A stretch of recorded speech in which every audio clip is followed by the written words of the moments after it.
귀한 찬양을 통해서 복된 청년의 삶을 찬양하게 하시니 감사합니다. 우리도 청년들과 같은 믿음의 열정이 회복되게 하옵시고, 이제 말씀의 자료 나갑니다. 성령 하나님 임재하사 강한 바람처럼 세미한 음성으로 말씀하여 주옵소서. 예수 그리스도의 이름으로 기도하옵나이다. 아멘. 청년주일이 되었습니다. 그래서 오늘 말씀의 제목이 청년아 세월을 아끼라라는 제목입니다. 먼저 세월을 아끼라는 말이 도대체 뭐냐? 이 말씀의 뜻부터 바르게 정의를 내려야만 그 다음 말씀이 연결되어집니다. 여러분 주보 1면을 보시게 되면 제가 간략히 설명을 했습니다. 세월은 때때로 현재의 세계에 주어진 모든 기간을 의미하기도 하고요, 또 인간의 삶의 기간, 여러분들이 30년, 40년, 50년, 60년 그 이상을 살아온 그 모든 시간들을 세월이다라고 정의해 볼 수 있겠고요. 그 다음에 합당한 때나 기회가 세월이다라는 그런 정의를 내려봅니다. 오늘 주신 말씀에서 사도 바울이 말하고자 하는 세월은 조금 전에 말씀드린 세 가지 모든 것을 다 포함하고 있지만, 특별히 세 번째로 언급되어진 합당한 때나 기회, 이것을 더 의미한다라고 말씀 속에서는 그렇게 이해가 되어집니다. 다시 말해서 주어진 기회와 시간을 선용해서 주님의 뜻을 이루라라는 그런 의미에서 세월을 아끼라라고 권면하고 있습니다. 우리는 하나님께서 우리로 선을 행하게 하시고 그의 모든 뜻을 이루도록 하기 위해서 주신 기회를 아끼고 선용해야 합니다. 그런데 우리가 그 기회를 아끼고 선용하기 위해서는 몇 가지 전제되어져야 할 요소가 있습니다. 특별히 청년의 때에 이런 전제된 요소가 잘 결심되어지고 또 결단되어진다면 남은 세월, 그러니까 살아온 시간보다 우리 청년들에게는 살아갈 시간들이 더 많잖아요. 그런 시간들을 더 은혜롭게 감사함으로 조금 전에 말씀드린 것처럼 선용할 수 있는 성인으로서의 모습, 성도로서의 모습으로 살아가게 된다 그 말입니다. 그러기 위해서는 먼저 우리 청년들뿐만 아니라 모든 성도들이 시간에 대한 올바른 이해가 필요합니다. 하나님께서는 우리 인간에게 물질과 아울러서 시간을 선물로 주셨지요. 그리고 그것을 잘 사용하도록 우리에게 삶의 방법에서 지혜도 주시고 또 응용력도 우리에게 더해 주신 줄로 믿습니다. 그렇기 때문에 물질이 본래 내 것이 아니듯이 시간 또한 내 것이 아니라는 분명한 고백이 있어야 합니다. 시간은 하나님께서 우리에게 임시로 맡겨주신 선물입니다.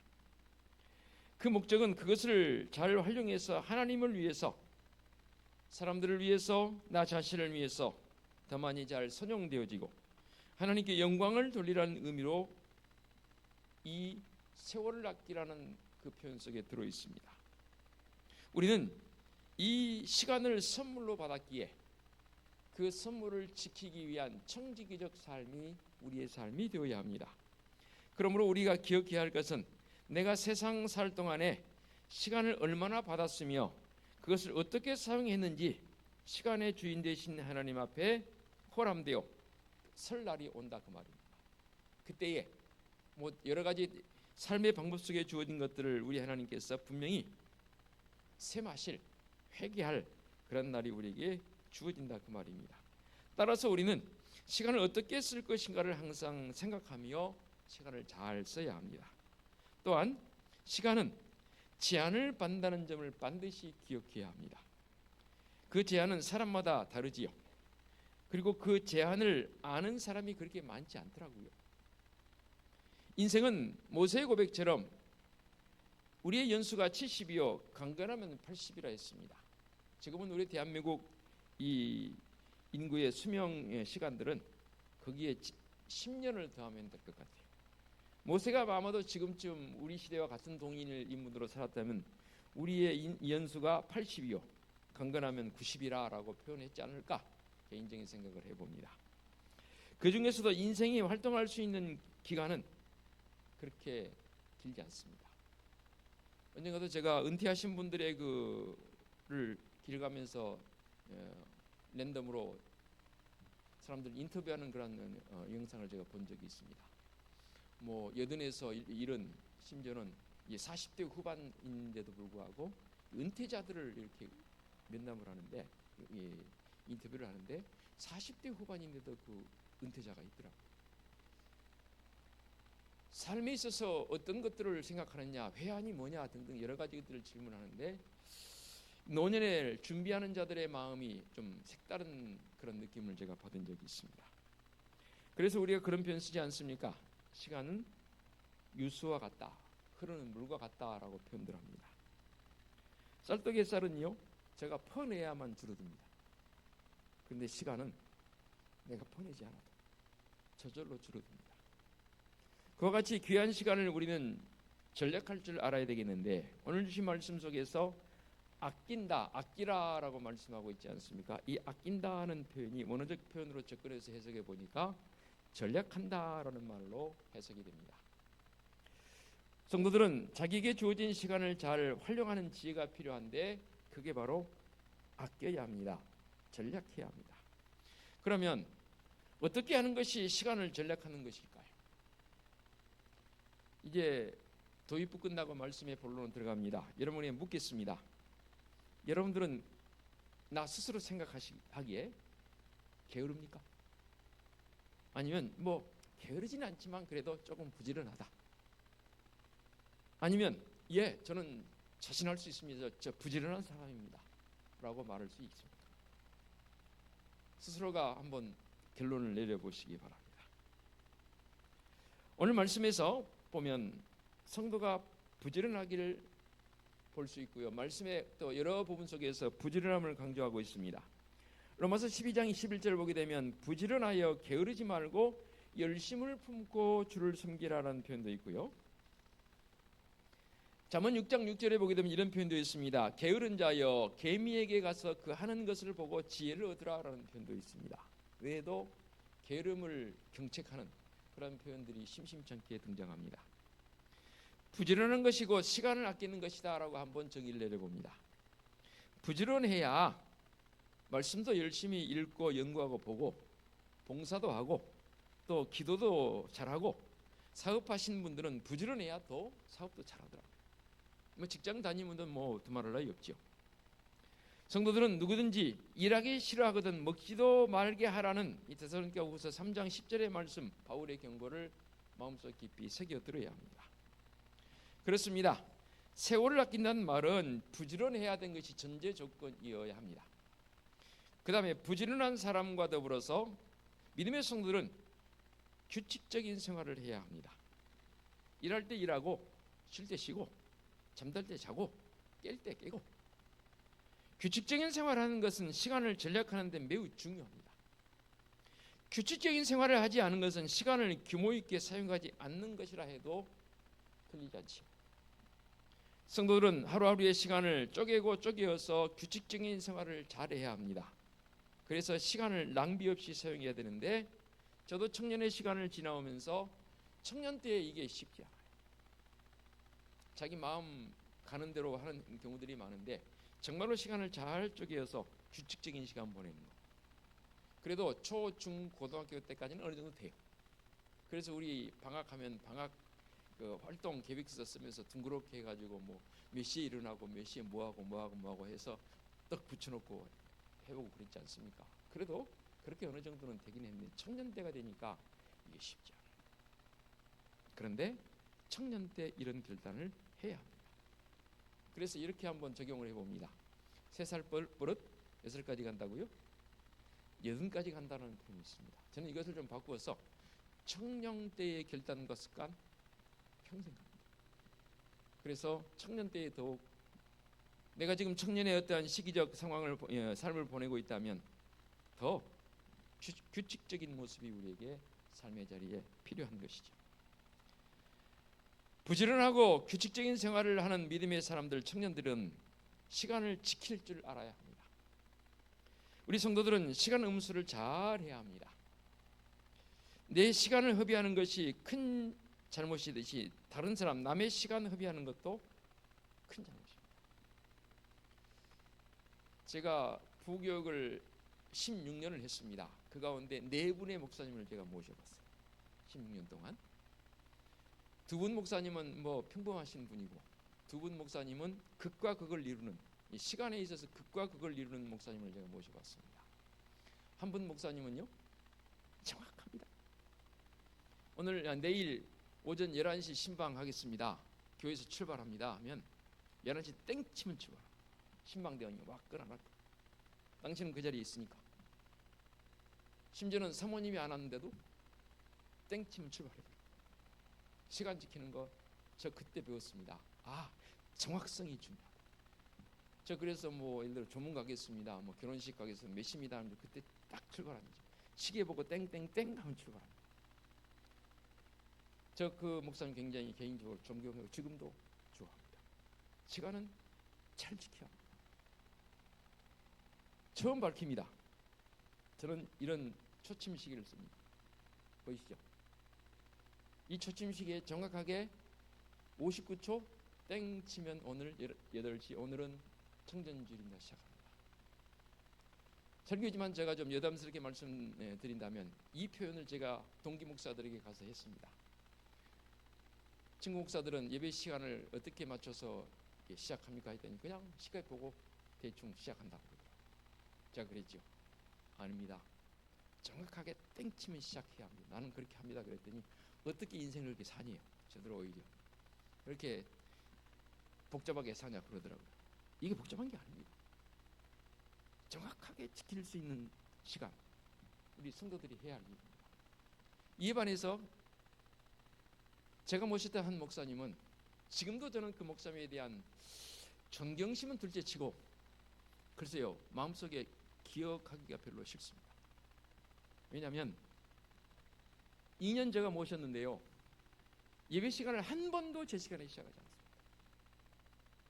좀 빨리 시작하면은 예를 들어 11시 예배 11시 5분, 보통 10분 15분은 그냥 늘어집니다. 그리고 밖에서 약속하잖아요. 1시간은 보통 어깁니다. 제가 1시간 반 2시간 더 기다려봤습니다. 제가 그때 그랬습니다. 이분은 목사님 하시면 안 된 분이다. 제가 개인적으로 결론을 내린 적도 있습니다. 제가 목사이기 때문에 목사님은 예를 든 겁니다. 시간을 도무지 지키지 않아요. 남의 시간을 그렇게 소중하게 여기지 않아요. 자기 시간만 중요해요. 그때 결단했습니다. 목회자에게 앞서 사람이라면 약속된 시간은 정확하게 지켜줘야 하고 또 불가피해서 그 시간을 어기지 못할 상황이라면 알려줘야 됩니다. 미리 이렇게 해서 제가 불가피해서 시간 약속을 못 지키면 어떡하지요? 양해 바랍니다. 그러면 그 사람이 그 장소에 못 나오도록 미리 예방 차원에서 해야 돼. 지금은 핸드폰이 워낙 발달해 있으니까 5분 전에 10분 전에 보통 약속 시간 지키려면 1시간 전에 30분 전에 거리에 따라서 나가지 않아요. 그러면 못 나오도록 배려해 주는 것도 그 사람의 시간을 우리가 지켜주는 것이라고 저는 분명히 생각이 되어집니다. 그렇죠. 남의 시간, 내 시간보다 더 중요하게 여기고 귀하게 여겨줘야 합니다. 그런데 왜 이렇게 남의 시간을 허비하고 남의 시간을 잘 지키지 않을까요? 여러 가지 이유가 있지만 저는 결론을 이렇게 맺습니다. 시간을 내 것이라 생각하기 때문입니다. 서두에 말씀드렸습니다. 시간은 내 것이 아닙니다. 시간은 하나님의 것입니다. 그러기에 하나님의 사람들은 더더욱 이 시간을 소중하게 여기시겠지만 더 소중하게 여겨야 합니다. 우리의 시간은 우리의 것, 내 것이 아니란 말입니다. 하나님의 것이란 말입니다. 이웃의 시간 더더욱이 하나님의 시간입니다. 거듭 말씀드립니다. 약속한 시간 잘 지키시고 정확하게 지키십시오. 예배 시간도 정확하게 지키시기 바랍니다. 할 수만 있으면 조금 빨리 나와서 약속도 만나면 빨리 나온 사람이 기다린 사람이 좋아요? 아니면 제 시간에 정확하게 나온 사람이 좋아요? 아니면 좀 늦게 나온 사람이 좋아요? 좀 미리 나온 사람, 정확하게 나온 사람 좋죠. 늦게 나온 사람은 싫어요. 저도 싫어요. 그 사람하고는 2번 약속하기 싫어요. 늦게 나오니까. 부지런하여 규칙적이고 시간을 잘 지킬 뿐만 아니라 기회를 소중하게 여겨야 합니다. 어느 자료들을 보니까 이런 표현이 있더라고요. 한자 용어를 쓰겠습니다. 천시, 하늘의 시간이라는 그런 표현이 있어 인용을 합니다. 이걸 다른 말로 말하면 하늘의 때라라는 뜻입니다. 더 신앙적인 관점으로 해석해야 되면 하나님께서 내게 주시는 기회. 여러분들은 하나님께서 내게 주신 기회가 어떤 것이라고 생각하십니까? 뭐 안 믿는 세상 사람들은 그런 표현 쓰더라고요. 인생에 3번의 기회가 주어진다. 그 기회 중 한 번을 붙잡으면 그 사람은 성공한 사람이 된대. 제가 학교 다닐 때 우리 선생님으로부터 들은 그런 이야기입니다. 여러분도 들어보셨죠? 뭐 2번 붙잡은 사람도 있고 3번을 다 붙잡은 사람도 있대요. 근데 3번 중에서 한 번을 붙잡으면 그 사람은 성공한 사람이에요. 성공의 기준이 뭔지는 모르겠지만 그래도 나름 인생에 있어서 보람있게 사는 사람이라는 정의를 내리는데, 과연 하나님의 시간은, 하나님의 때는 언제인가? 딱 집어서 저는 말하는 표현보다는 이렇게 표현하고 싶어요. 늘 하나님과 동행하며 보내는 시간. 저는 그 시간이 그 사람에게 있어서는 하늘의 시간을, 하늘의 기회를 가지고 사는 사람이라고 여겨집니다.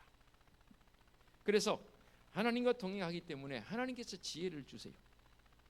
네가 알지 못한 크고 비밀한 일을 너에게 보이리라. 어떻게 할 때? 너는 내게 부르짖으라. 이 부르짖으란 말이 주여 주여는 부르짖음도 부르짖지만 너는 늘 나를 찾으라. 제가 그렇게 해석했잖아요. 이 부르짖는다는 말이 원어적으로 카라, thirsty, desire, 영문처럼 표현 빌려 죄송합니다. 너는 나를 늘 thirsty, 갈증을 가지듯이 갈망하라. 그러면 내가 너에게 네가 알지 못한 비밀한 일을 네게 보이리라.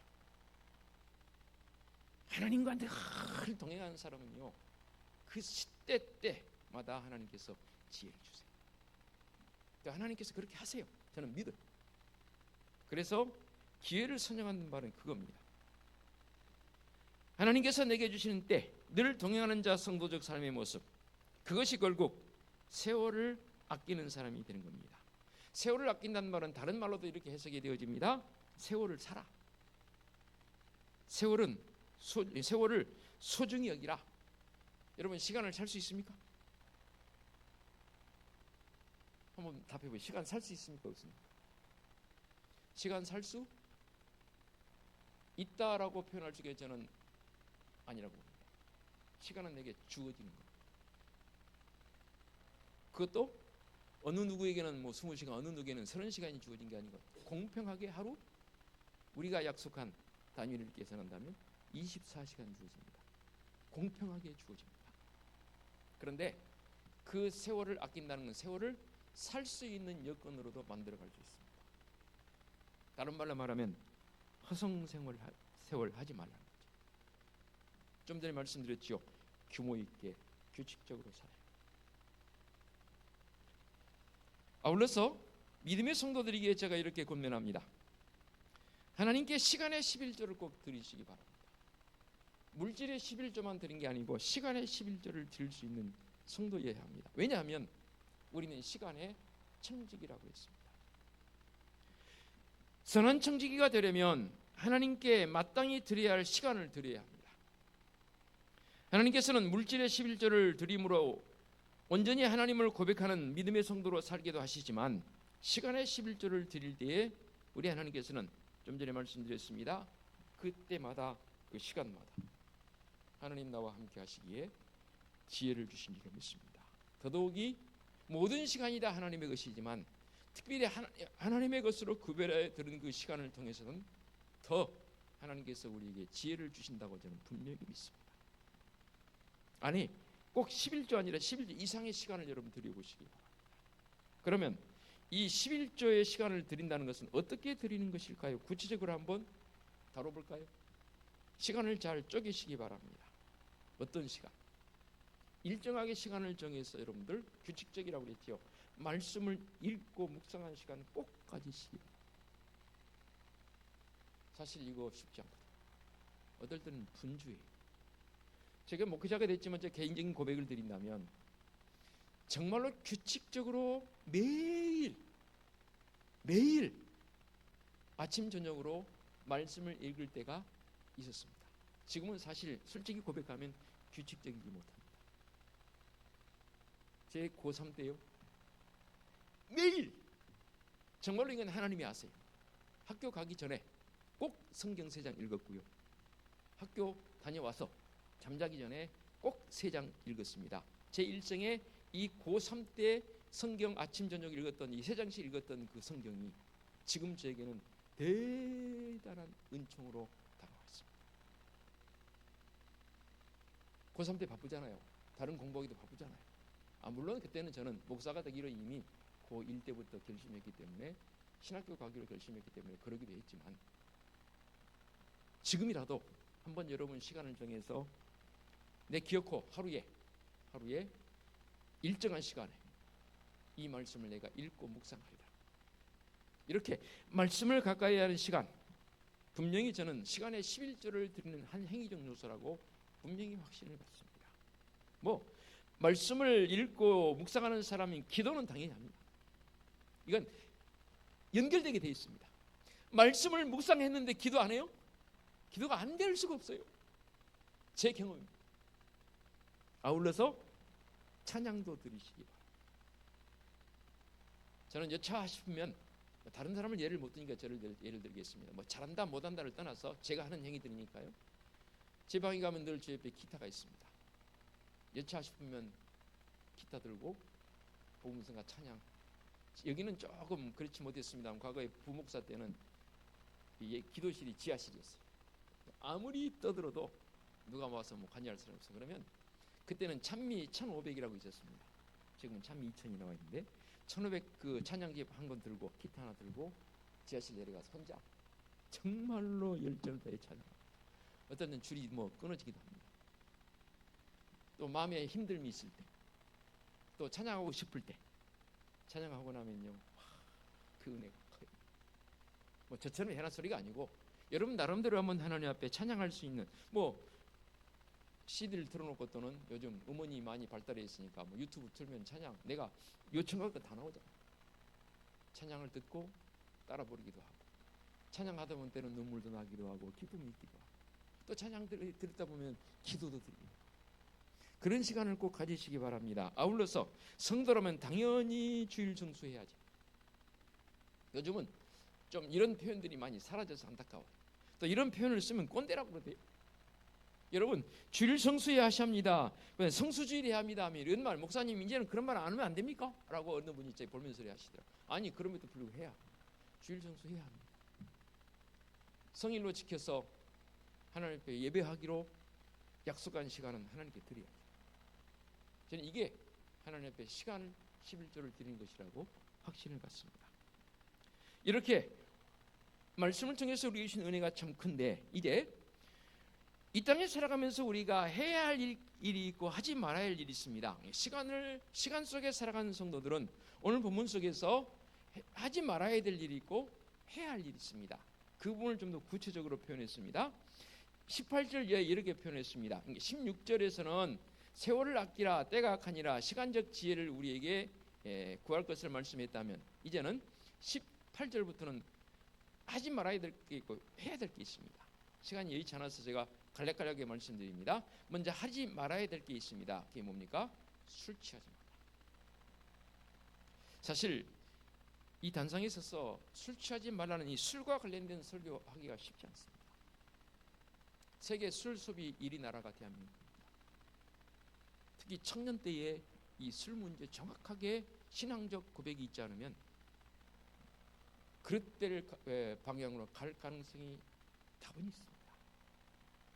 더러 사람들은 저에게 성도님들은 질문한 목사님 술 취하지 말라는 표현이지만 술 먹지 말라는 표현이 없잖아요 라고 제게 질문하기도 합니다. 그 사람의 의도는 뭐냐면 지금 본인이 술 마시고 있다 이 말이에요. 그런데 취하지 않지 하면 되는 거 아닙니까? 라고 그렇게까지 표현을 쓰는 분들이 해요. 그런가요? 우리나라에 선교사님들이 들어와서 한국적 상황, 삶의 정황을 살피면서 이 성도들만큼이라도 이것을 금해야겠다라고 금지령을 내리는 게 몇 가지 있습니다. 조선회상이란 그 책 제가 비치해놨습니다. 도서실가 있습니다. 그 책을 보게 되면 그 선교사님들이 했던 선교 전략이 조선이니까 대한민국 땅에 들어와서 선교사님들이 했던 선교 정책들이 상당히 자세하게 기록이 되어 있습니다. 세 가지만 요약해보면 이런 겁니다. 첫 번째가 첩을 두지 말라. 일부일처제. 과거에 우리 조상들 가운데는 경제적 여유가 있으면 꼭 첩을 뒀습니다. 그래서 방을 따로 하나 만들어서 그곳에 제2의 제3의 와이프를 두고, 와이프라 말할 수는 없죠. 말이 첩이죠. 이 첩제도가 사회적 문란과 더불어서 그 가정을 망가뜨리는 경우들이 많기 때문에 선교사들은 이 첩을 금할 것을 정책화시켰습니다. 두 번째가 뭐냐면 노름, 소위 말해서 투자. 노름이 결국 폐가 망신하게 되는 중요한 요인 가운데 하나였습니다. 그래서 노름을 금했습니다. 세 번째가 뭐냐면 술과 담배를 금했습니다. 특히 술 취하지 말라는 이 말씀을 인용하시기도 했겠지만, 우리 조상들 가운데 술로 인해서 지금도 폐가 망신하는 경우가, 본인도 무너질 뿐만 아니라 온 가족이 무너져 버립니다. 사회가 무너지고. 술은 저는 그렇게 권하고 싶어요. 할 수만 있다면 입이 더 되지 않았으면 좋겠습니다. 할 수만 있다. 그랬더니 과거에 저쪽에 있을 때 어느 청년이 제게 질문을, 목사님 왜 술을 먹지 말라고 그렇게 힘주어 강조하십니까? 여러 가지 설명했지만 딱 한마디로 결정했습니다. 술을 마시게 되면 영성이 떨어집니다. 더더욱이 목회자. 저는 그렇게 정의를 내려서 답했습니다. 그랬더니 그 청년이 제게 진짜 90도로 절을 하면서 갔어요. 목사님 감사합니다. 근데 그 청년은 그 뒤로 술 안 마시더라고요. 술을 마셔버리면요, 우리 영성이 떨어집니다. 영성이라면 하나님과의 관계였습니다. 이 술이 결국 하나님과의 관계를 단절시키는 요소가 됩니다. 뭐 타락의 요소는 두말할 것도 없고요. 그래서 술을 그만합니다. 술 취하지 마. 그런데 오늘 말씀 구조가 참 신비로워요. 술 취하지 말라 해놓고는 뒤에다 뭐라 그랬어요?